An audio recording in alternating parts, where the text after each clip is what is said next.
I'm Kevin Haygood, Los Cristianos Motorcycle Ministry, East Texas, and I'm chatting with Staxx.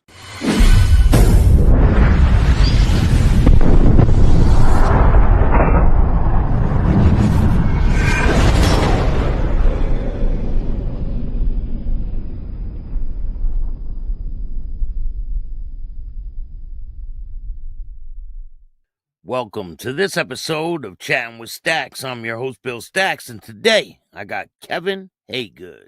What's up, Good man? morning. How you doing? Good morning. Man, I'm good. How are you this morning? I'm doing great. Thank you for joining me. I appreciate you taking the time. Where were you born and raised? I was born in Dallas, Texas. Grew up in Atlanta, Georgia. My parents divorced when I was a child, and I flipped and flopped between Georgia and Texas. But I went to high school in south side of Atlanta in East Point, Georgia. Been back and forth from here to Georgia more times than I can count. Currently reside in East Texas. When did you first start getting involved into motorcycles? Oh man, I was a little kid. I way before your time, but when Sears and Roebuck had those little mini bikes with the Briggs and Stratton motor on it, I had one of those when I was a little kid. Then I got a little mini trail 50 with the little automatic 3-speed, and right on up through the years, and got my first street bike when I turned 18, Yamaha 650, and right on into the shovelhead days, and then right on into my first twin cam. I guess my first brand new motorcycle was in '99 when they come out with the twin cam, and got a new Road King. Feels good getting Been riding a new ever. bike, right? Oh yeah, that was my first new one. Had to get on a waiting list there at Stone Mountain Harley Davidson in Atlanta. Stayed on a list for a year. In those days, you had to get on a list to get a new one. And they called me and said, "Man, we got one in. I don't know if you want it or not. It's cobalt blue." They said, if you want it, come get it. Come look at it. If you don't, we understand. You can have the next one that comes in. And it was definitely purple, but I bought it. I didn't want to wait any longer for a new one. Did you paint it? Nah, I rode it right on up till 02 and traded it for a 100th anniversary electric glide with all of the gold key stuff on it. Then I rode the wheels off of it. Ended up, golly, trading it for, I guess, in 12 for a electric glide again. So there's a lot of motorcycle clubs in your area in Texas, right? A whole lot. Yes, sir. And what area in Texas are you? By near Houston or? Northeast Texas, Longview. Right. Shreveport, Louisiana is about 45 minutes from the house. We're right on the Texas-Louisiana border, right on I-20. So you've been around for a while. I'm not going to say a long time. You've been around for a while, and you've seen these clubs grow over the years and explode in popularity. Like, what type of stuff have you seen over the years? And when did you first notice clubs in your area? I was in Georgia in the late 90s. I had moved back to Georgia. I was out there, and we started a motorcycle club in 2001 there in Middle Georgia called the Steel Horseman Motorcycle Club. We went to Atlanta, visited with the Outlaws, got permission, followed all of the protocols. So we started that little club in 2001. It's a big club now. They're got several chapters around there now. Good bunch of guys, really good guys. That was my introduction to the club scene. 02, I decided I'd been riding and spending a lot of time with the Outlaws around Georgia. So I decided I wanted to probate. I probated out of the Atlanta, Georgia chapter, and we were getting ready to start the Macon, Georgia chapter. And my mom died, and we brought her back to Texas. And so one of my biggest regrets is the fact that I did not complete my probationary period with the Outlaws. I brought my mama back to Texas, buried her, and ended up coming back to Texas and staying out here. And then when I got to Texas, that was early 2000s. Historically, Texas has always been red and gold, right? Not so much here lately, but back then it was solid red and gold. And now it's really turning over, right? Like the Beast has blown in popularity there. Oh man, there's probably if I had to guess, I could say a half a dozen or better 1% clubs within 50 miles of where I live. You know, the media spins the narrative when it comes to motorcycle clubs.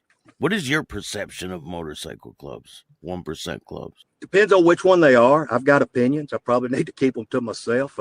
My primary purpose today is to try to give all the honor and glory to God from a Christian motorcycle perspective. However, I've got opinions on all of that. We started a motorcycle. I pastored a motorcycle church there in my little town for 5 years, and then COVID kind of wrapped all of that up. The end of Waco wrapped all of that up. Had a motorcycle ministry here for a lot of years, and politics stepped in, and that went by the wayside. But what's the motorcycle ministry like? Can you tell me about that? The ministry that we started was Los Cristianos Motorcycle Ministry. We were predominantly red and gold, period. We were a red and gold support ministry. I had guys in 6 states. I had 4 guys throughout Texas. We didn't have chapters. I set it up as basically those guys were chaplains to the chapters in their areas. I set it up a little more stringent than even as a red and gold support club. My guys were required to attend funerals within 500 miles. If their chapter went to a funeral, I expected them to go with their chapter.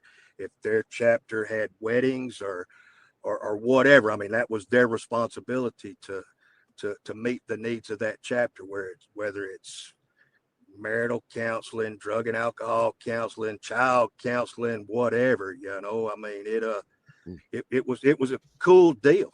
It was really heartbreaking when it went away. That's a good thing to have in the area when people are going through things like funerals and weddings and all that type of stuff. Yeah, I did.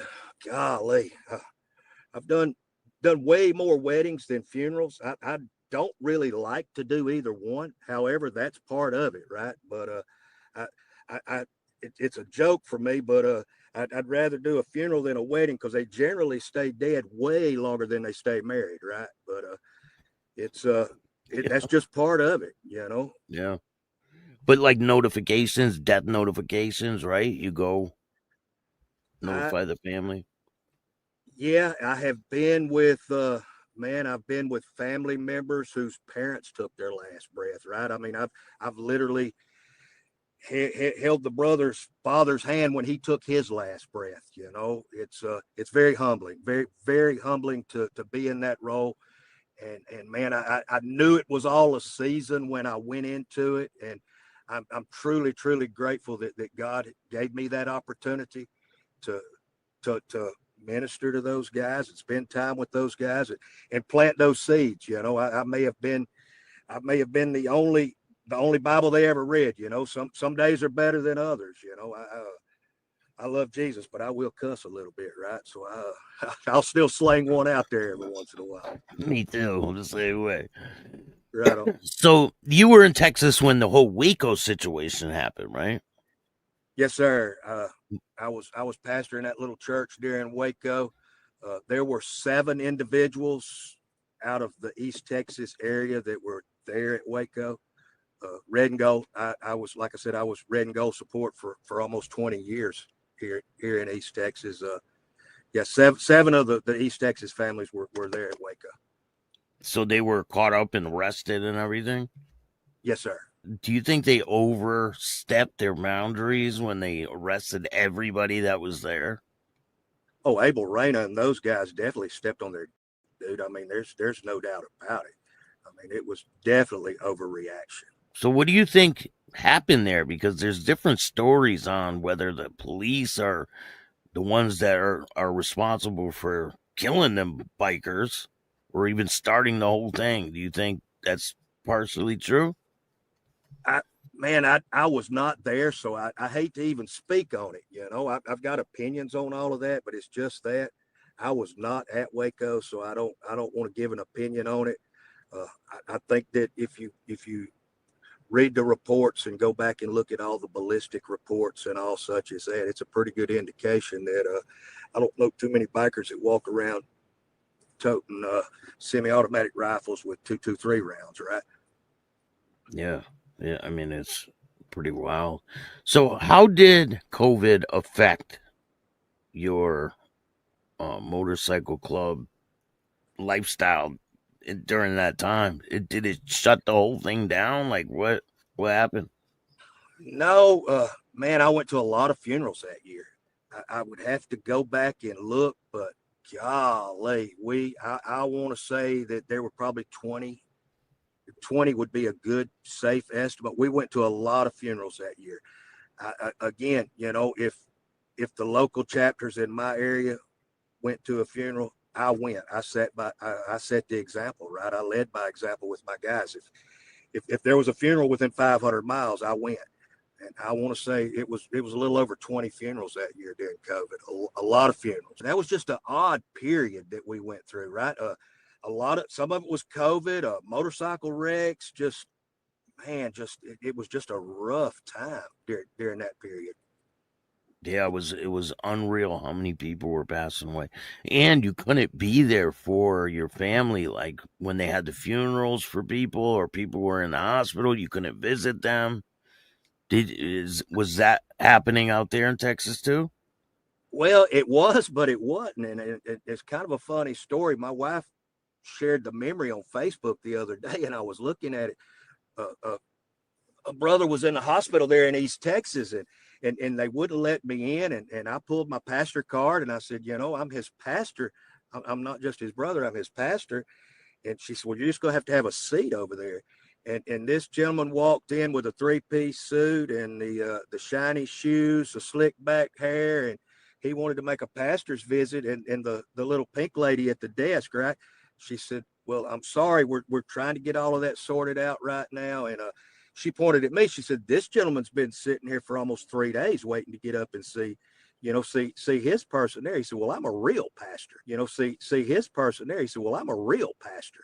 And because he looks at me, in my rags, and long. I had a long beard back then. I'm a real pastor. It's kind of funny now, but she's like, excuse me? Well, yeah, he's a real pastor too. So she got the authorization. I went up and she sent him packing. Wow. So it just goes to show you that it doesn't matter what you look like.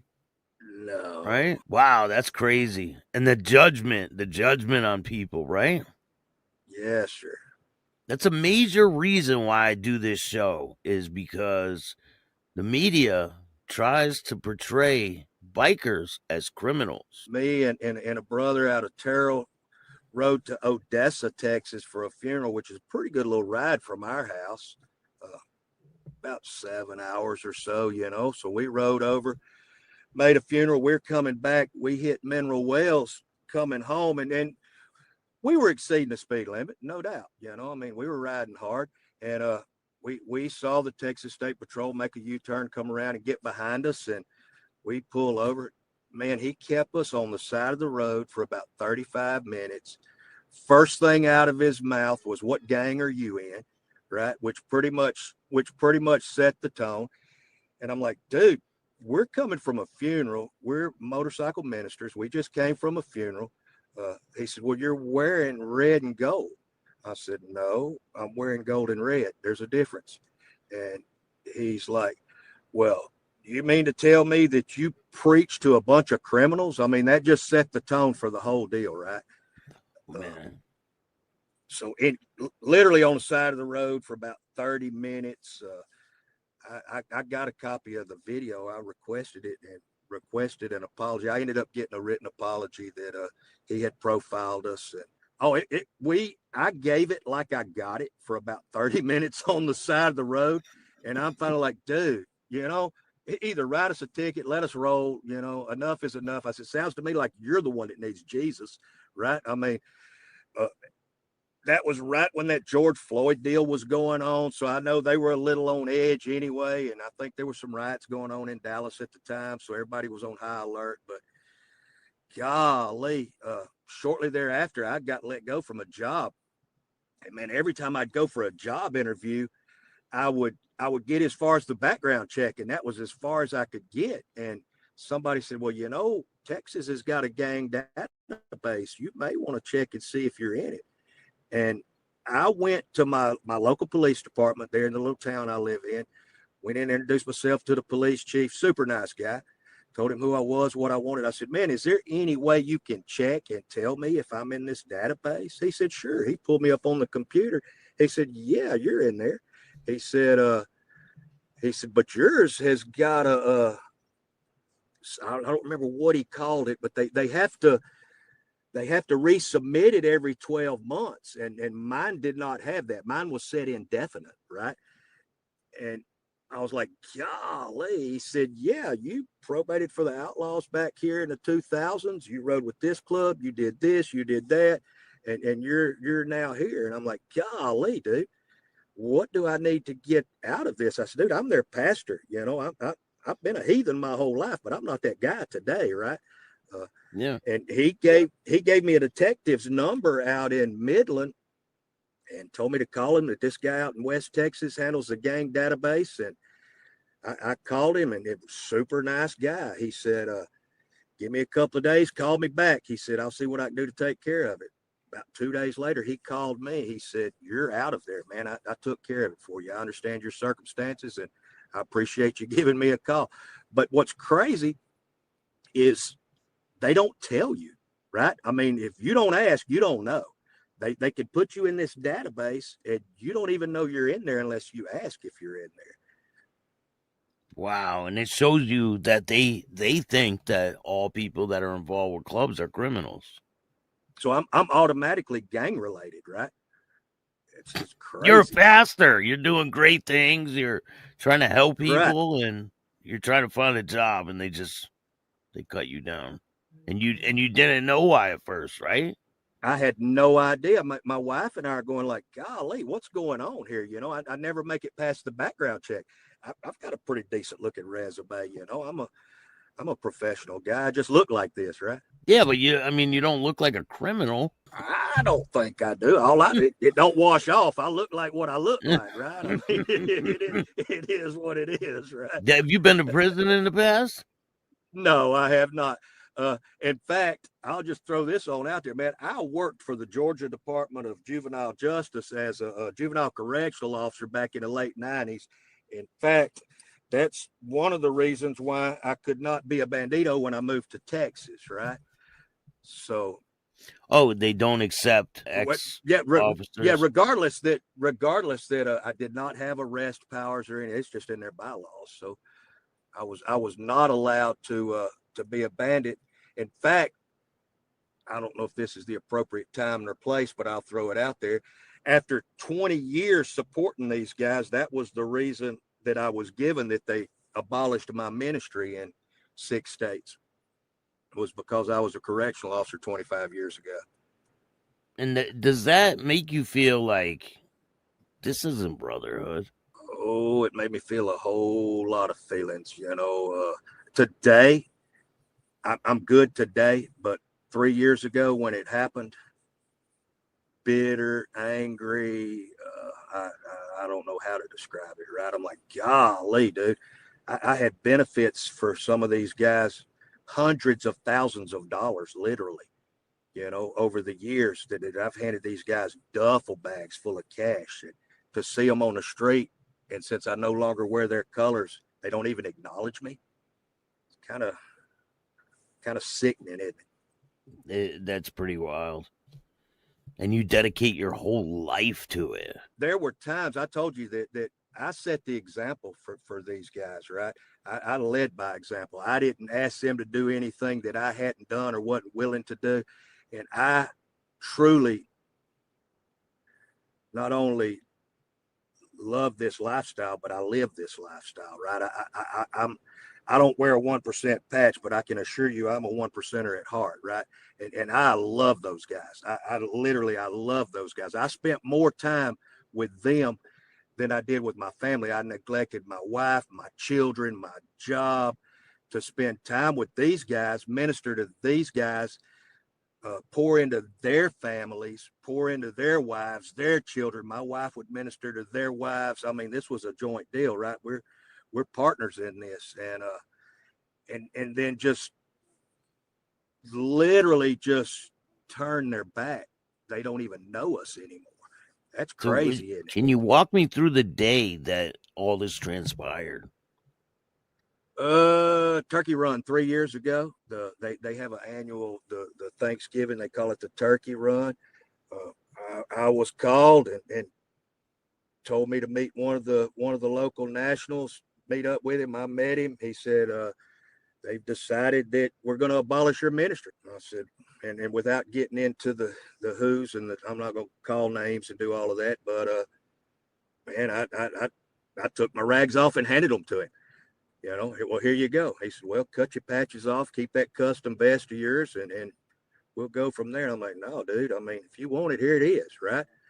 It broke my heart, literally. You know, I said, but golly, guys, if I'm the problem, the fact that y'all knew I was a correctional officer 25 years ago, it's never changed. It's never been a secret. If that's the problem, then leave my guys alone. I'll step out, right? I'll do something different. But I literally, dude, I had guys in 6 states and 4 different chapters in Texas, right? So 10 it was guys. It was a lot of people. It was a big deal. I mean, it was a big deal. And those guys were doing the same thing I'm doing, right? I mean, they're going everywhere their chapter's going. They're doing their weddings. They're doing their funerals. They're doing the hospital visits. They're doing fundraisers for these guys, right? And it's like, no, dude, they said abolish the whole thing. So we did. Just because you were a correction officer. Because I was 25 years ago. Yeah, in late 90s, early 2000. And it is what it is, you know. Is there nobody in their club that's an ex-police officer or correction officer? Man, I don't know. I'm sure they probably got current police officers in there, you know. That is what it is too. I'm sure they do. I'm sure they do.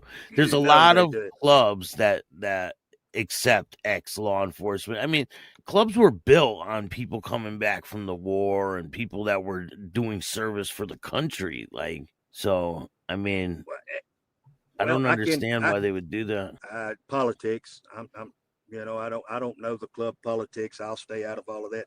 I can say when I probated for the Outlaws in Atlanta, Georgia, it was no secret that I had just took my retirement from the Georgia Department of Juvenile Justice, right? I mean, I worked at a juvenile detention center as a drill instructor for young offenders, right? Yeah. Up to 19 years old. I mean, what was that job like? Oh, it was wild, dude. It was my youngest convict was 9 years old. They sent him to prison for kicking his teacher in the ass.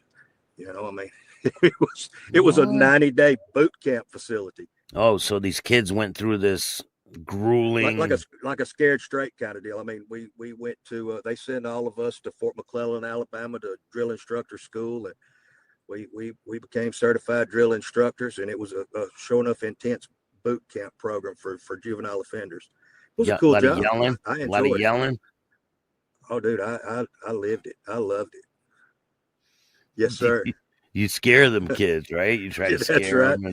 Oh, I loved it. Most of them break, right? No, we had learned that it became in Georgia. It became a deal to where it was part of a gang initiation, you know, that it was part of their prerequisite in their initiation that they had to go through the boot camp program to get in the gang so that they could learn the military structure. How wild is that? Wow. So they made that part of their initiation. This was, and like I said, this was 25 years ago, right? I mean, back in the late 90s, early 2000s. Kids are grown men now. Oh, yeah. I hope I made a difference in some of them's lives. I mean, that was the whole purpose of it, right? You treat some of them with respect, too, right? Like, pull them aside. Oh, like, absolutely. This isn't the life you want. I'm sure a lot of them are passed away, you know, in prison. Oh, I'm sure they a lot of them just graduated right on into the system, right? Yeah, I was in prison as a juvenile. I went to prison when I was 13 years old, so I know exactly what it's like. Yes, sir. They didn't have no boot camp like that, though. I went right to This was prison. right straight to this was a pilot program that the state of Georgia implemented. I would like to think that I made a difference in some of those young men's lives. What was it like after you get out of that job? What was it like prospecting for the Outlaws? I probated, Probating. man, probate the best time of my life, dude. True one percenters, good solid guys, man. I learned a lot. I mean, I learned a lot from those guys. In Atlanta, How Georgia. long did you do it? I probated for golly 4.5, almost 5 months when my mom died, and I ended up coming back to Texas. So they And like call I it said, probating. They don't call it yes, sir. prospect, right? Right. Yes, sir. Because other clubs call it prospecting. Is that Right. why? So it's their I own mean, like. I don't know why they differentiate, whatever the word is. I don't know why they call it probating instead of prospecting. That's just their way of doing things. Yeah. So good solid brothers, man. True one percenters. I learned a lot from those guys, a whole lot from those guys. I mean, the Outlaws are a old club. They were created in 1935. 1935. Yeah, man. And one of the guys that was there, and I'm not going to name drop or do any of that, but he's like a 50-year outlaw now. You know, I mean, some of those guys, right? Just good, solid, true one percenters. I look around today, and I've met some of these guys, and the first thing out of my mouth was 1%er my ass, right? You're kidding me, right? You're a 1%er? Come on, dude. Who are you trying to fool? Right? I mean, the times they're changing, aren't they? They've changed. They have truly changed. What do you think about the internet and these bikers going on the internet and talking about some of the things they've done and things like that? Man, I can't really, because I'm sitting here talking about the things I've done, right? So I mean, active guys, the, active guys. There's a lot of yeah. 1%ers on TikTok. Active. You know, when I came up in the late 90s, early 2000s, dude, you didn't even take a picture of a 1%er that you didn't get his permission first, right?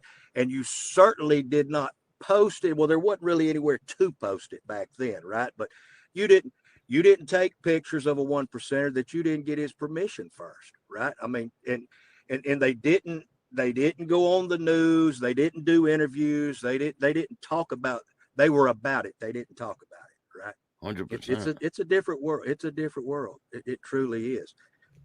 And golly, man, you got cell phones, you got cameras on every light pole, man. It's crazy out there now. When you go to the ministry, right? Do you have to Yes, sir. prospect or prospecting period? My guys, when I brought a new guy in, the very first guy I brought in, when I first started this ministry, reached out to me, and he was in Denver, Colorado. I did a background check on him. I used the same guy that the East Texas chapter of the Bandidos used for their background checks. So I did a thorough background check on him, make sure that he, doesn't have a history. He's not a pedophile, no sex offenses, right? I mean, a show enough background check. Or Did a background children, check, anything like that, right? anything, man. And this guy does a good job on background checks. He's a good friend of mine now. In fact, I did his wedding here a while back. But anyway, man, my guys probated. They would wear the 3-piece patch. We wore the diamond cross that I made this up several years back, but we wore a diamond cross, and when their chapter decided that they could wear the diamond 13, they put the diamond 13 on. When their chapter president and I decided that they were ready, then they wore a state bottom rocker. They took off the probationary rocker and wore a state bottom rocker with a chapter designation for whatever local chapter that they were assigned as the chaplain to that chapter. So basically, they're not in the Bandidos. They're basically a pastor for the Bandidos. Correct. Right? They are a chaplain or a pastor to whatever chapter is in their area. Yes, sir. And And you were the were support girls. and you were kind of like the president of that Correct. whole thing. Correct. Yes, sir. And so after, when they say we're not going to be having this anymore, does everybody cut you off? They don't ever talk to you again? Like, in fact, I was looking through my phone yesterday. I've still got over 1,000 contacts in my phone. Probably half of them are 1%ers. Out of 1,000, if half are 1%ers, that's 500. We'll do a safe estimate. 300 of them may be Bandidos. I might talk to 4 of them today. And out of all of the other ones gave me their phone number. I didn't get it from somebody else, right? I mean, yeah. I showed up. I showed up. I was at every national. I was at every funeral. Man, oh, help me, Jesus. I did a wedding. I think he's a national officer now. I don't know what he is now, but I did his wedding. My wife and I drove to Dallas on a Friday night, 3 hours from our house on a Friday night to do the rehearsal. Came home, went back Saturday, did the wedding. I saw him recently. Didn't even acknowledge me, dude. But So when they put you out, do they say you're out bad? Are they saying no contact? Like, man, I don't know what my status is. My status is what you see is what you get, right? Period. I don't care if I'm good, I'm bad. I mean, what you see is what you get. I fear God. I fear no man. Right? I never have. I ain't got enough sense to. I know that, social media, again, I was probably Facebook friends with several hundred. A really good friend of mine, I did his and his wife's wedding. This will clarify it a little bit. He was in a bandit support club there in East Texas. I did his and his wife's wedding. Over the years, he left Red and Gold, became a part of another 1% club in the area. I hadn't seen him in years, dude. I mean, no contact, just hadn't seen him, right? I mean, just because we didn't travel in the same circles. He reaches out to me and says, man, my old lady was in a car wreck last night. She's in the hospital in Longview in a coma. Will you come and pray for her? Well, yeah, I'll come pray for her, dude. I don't care what club this guy's in, right? I mean, that's neither here nor there, right? So I go to the hospital. I pray with his wife. I spend the next 3 days sitting at the hospital, praying with him and his family. Well, she dies, right? He calls me again, asks me if I will do her funeral. Of course I will do her funeral. Dude, you would thought I had committed high crimes and misdemeanors, right? I mean, immediately, everybody that I had on social media cut me off. I find out from this one to that one that, hey, dude, watch your back. You just did a funeral for the other team. Oh, I didn't. I did my friend's wife's funeral, dude. It's wild. I'll even back up even further than that. God called me to this, right? I mean, my old mama said some got called and some just went, right? But God called me. This is what God called me to do. Even during Waco, right after Waco, I had a lady at my church tell me, hey, I've got this friend of mine. Her son had a motorcycle wreck. do you mind running up to Good Shepherd Hospital there in Longview and praying with this guy? I said, no problem. You know, I mean, that's what God called me to do, right? That's what I'm supposed to do. Dude, Yeah. I walked in this cat's hospital room. The lights are out. He's laying there. When I see him, I'm wearing my rags. I'm wearing the red and gold, right? There's no doubt in my mind that he was a Cossack. I mean, he was the other team, right, at that time, right? I'm supporting red and gold. I looked at this guy, and I literally turned and started walking out, and the Holy Spirit convicted me and said, it don't matter whose team he is.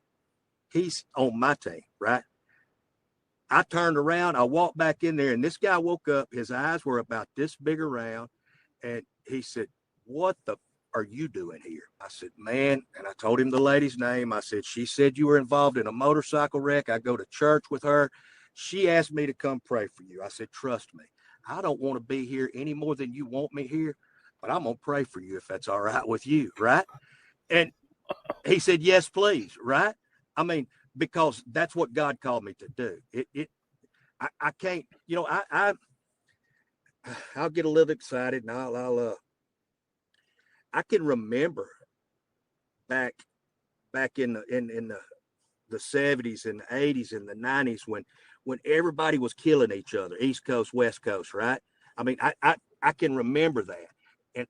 But today, there's no doubt in my mind that, dude, it's all about geography, right? I mean, it's just geography. Had I grown up on the West Coast, I'd be wearing red and white, right? I'm from the East Coast, so I wore black and white. I moved to Texas. I got permission from the black and white to affiliate with the red and gold, right? I mean, I called back home and said, hey, guys, I'm in Texas now. I know I probated for y'all. How do you feel about me supporting these guys? Hey, Kevin, that's where you live. That's what you're supposed to do, right? I mean, it's crazy, dude, that grown ass men will tell another grown ass man that you can't be friends with him because I'm not friends with him, right? It's crazy. Come on, dude. I'm a grown ass man, right? And I'm going to love who I love because that's what God's called me to do, right? I mean, that's what we're all God's children at the end of the day. And the sooner we can put all of that geographical bullcrap behind us. I mean, especially if you look at Texas, dude, I don't even know. I could start counting and I could probably come up with 7, 8, 9, maybe 1% clubs in Texas now. I can think of like 8 right now in my head. I got like 8 in my head it's not now. like it. I mean, this is not the 70s, right? I mean, we're there. I would like to say they're not running dope. They're not running whores. It's not like it was back in the 70s, right? I mean, everybody's got a job, right? I mean, everybody supposed to be for the brotherhood and the love of biking, right? For the love of the brother, and motorcycles first and your brother second, right? I mean, what happened to that? Anyway, that's my rant for the day, sir. But the Bandidos are facing a lot of pushback from law enforcement. They got that big bust that happened down there in Houston, right? Houston, yes, sir. Police aren't playing games when it comes to that, like, because it seems like the police think that they're the bullies in Texas, that no one else can come here. We run Texas, and that's it. So I think they're gonna have a little. I mean, all them people are going to trial. A lot of them are going to cooperate against each other. You know how it goes. I think it was like 14 of them were indicted out of Houston. 14, yeah. Yes, sir. Do you think the fighting will ever stop between these clubs? Man, I don't know. I would love to be sitting in the middle of the table and help negotiate some type of peace treaty between these clubs, right? I mean, golly, I don't know. You've always got egos. You've always got that one guy that wants to poke his chest out and let everybody know who he thinks he really is, right? It's the same guy that they took his lunch money when he was in elementary school, right? But now he's wearing a patch. He's got 4 or 5 brothers beside him, You know what I'm saying? Yeah, he act tough then, right? It's it's really a sad state of affairs. So now I've heard some stories about the Bandidos. I've interviewed a few ex-Bandidos, about 2 or 3, and they told me stories about people getting their eye dotted, getting punched in the face. Has that ever happened to you, being near this club? No, sir. No, sir. It hadn't happened to me, and I hadn't seen it. And again, you know, I was their pastor. You know, Yeah.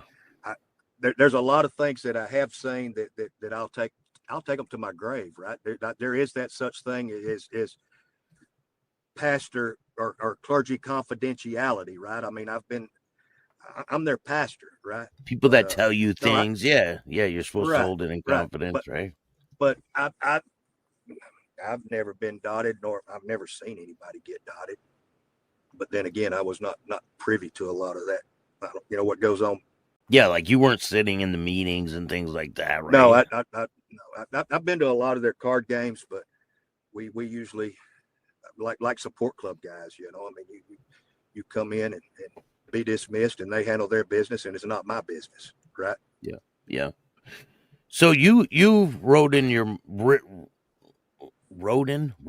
You've rode your motorcycle all over the country, right? Absolutely, yes, sir. What type of stuff have you seen on the road? To me, that's the best part of it, dude. All of the politics, all of the bull crap, all of that goes by the wayside, man. Some of the best times I've had were riding from East Texas to Rapid City, South Dakota, side by side, wheel to wheel, WFO, right? Just good times, man. That I truly miss that part of it, man. I do miss that. I do miss the adrenaline. I do miss the, like I said, just 100 miles an hour, wheel to wheel, side by side. Well, let me back up. Allegedly 100 miles an hour, side by side, right? Wide ass open, just digging the ride, right? To me, that's what it's all about. All of that other nonsense is just that. Just I don't know if you'll edit this or not, but where I come from, they call it right. Just I don't have time for all of that. But now you could do that by yourself, right? Yeah, but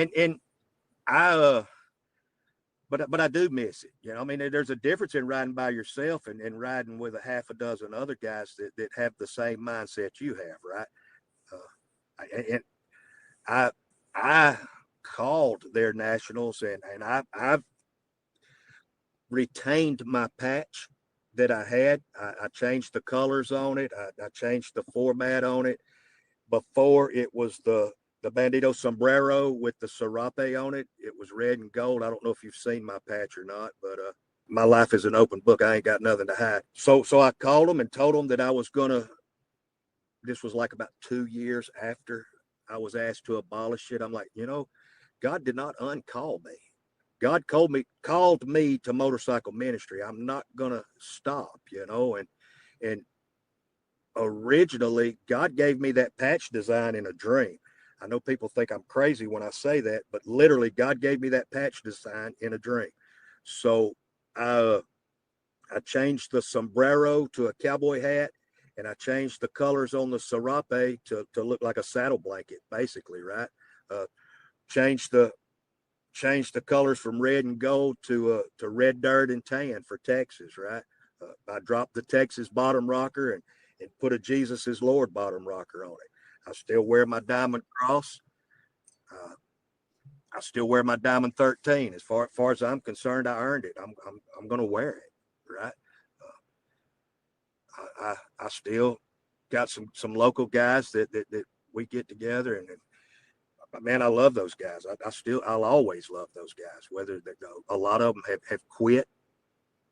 They're around East Texas. In fact, I don't think there's anybody left in the East Texas chapter that was even in the East Texas chapter 5 years ago. Or how long ago was Waco, man? It's been more than 5 years now, hasn't it? Been a long time. Yeah.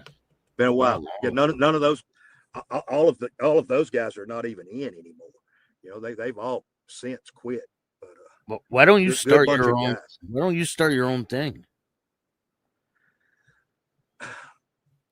Man, it's just golly.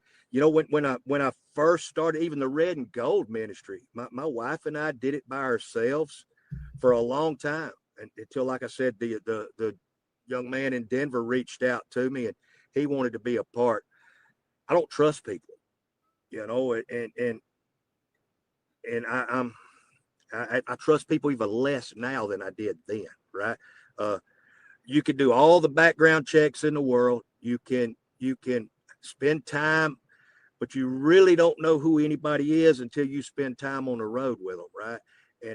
And I'm hard, dude. I'm hard. Those guys that were a part of that ministry will tell you, I'm hard, man. I made a patch that said no pussies, right? The pussies was a circle with a line through it, right? I mean, you're going to ride. You're going to ride your motorcycle. I don't care if it's raining, snowing. You're going to ride your motorcycle, dude. This ain't this is not a car ministry, right? It's a motorcycle ministry. I don't know. I got a little higher standard, I guess, but And you don't need to be a I'm support club for another club. Can't you be independent? that's pretty much what I'm doing now. Like I said, I'm still wearing that 3-piece without the Texas bottom rocker. Uh, I'm just trying to do what God's called me to do until He takes me home. You know, that's all I can do. I have to be obedient to my God, because even then, I made the comment to, he was the chapter president at the time. He had told me what I was going to do, when I was going to do it, and where I was going to do it. And I said, with all due respect, I don't answer to you. I answer to God, and I'm going to do what God's called me to do.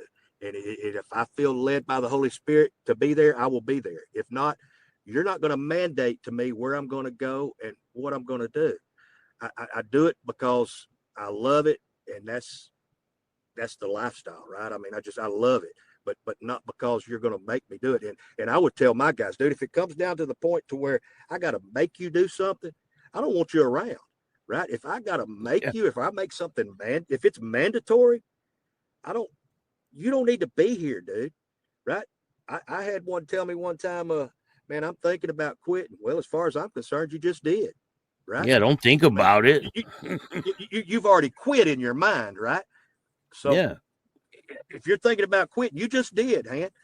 Go ahead and run on home, bring me your rags, and then we'll part ways, dude. I'm not mad at you, but it's not in your heart anymore. But anyway, that's just me, man. So what's in store for the future for you?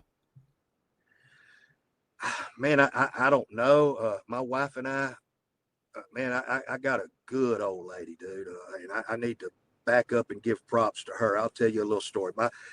I moved to Texas in August of 04. I was strung out on pain pills, and my mama had just died. I had relapsed. I'd been clean for almost 10 years. I relapsed. I had just left the Outlaws.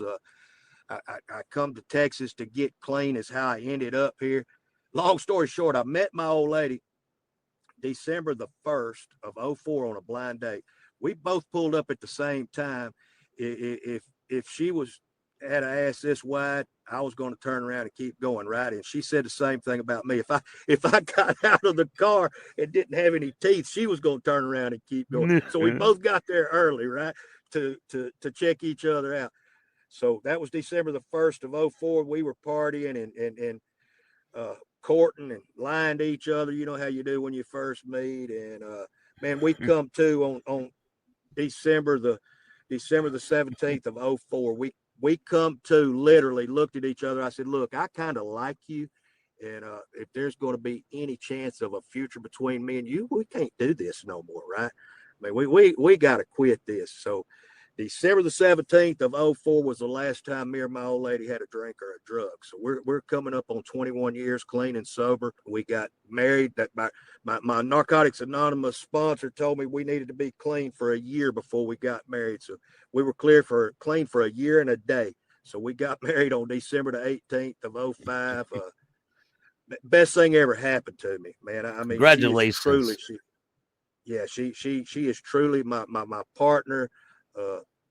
man, my spiritual better half. She's way more godly and spiritual than I will ever be. But man, and so to answer your question, she and I we're in prayer about that, dude. We don't know. We're trying to serve where we can. We're trying to get back involved in the church that we're in and trying to figure out where we can serve. I still make hospital visits. I still had a young man, I visited with him yesterday, and to hear the Bandits tell it, he's on the other team, but he's having cancer surgery tomorrow, right? I called him yesterday, spent some time on the phone with him and his wife in prayer with them. You know, I mean, that's what God's called me to do. That's what I'm supposed to do. We should all be on that team anyway, but we're just waiting to see where God wants us to be until he takes us home. We're closer to the end than the beginning of our lives. Who knows, you know? I think we might all be in that state. Oh yeah, with the way things are going, right? But we're Medicare old though, so yeah, I'm on the last half of my life too, and I found my soulmate. I'm settling down, you know. I'm settled down. So I appreciate you taking the time. I really do. I enjoyed having this conversation with you, and you're welcome back anytime. Is there anyone you want to give a shout out to before we go? Just my old lady, Bobby Ann. She's I couldn't do anything that I do without her. Absolutely nothing. That and absolutely my Lord and Savior Jesus Christ. So is there anything we can be in prayer for you about? For me? Yes, sir. I'm good, man. Just right on. The future to be bright, you know. But thank you. I appreciate it. And congratulations on your sobriety and you being with your wife, and wish you nothing but happiness and success in the future. Thank you, man. I appreciate you reaching out to me. If you like this show, hit the like button, subscribe, hit the notification bell so you can get my videos every time they drop. And if you don't like this show, too bad, start your own podcast. Peace.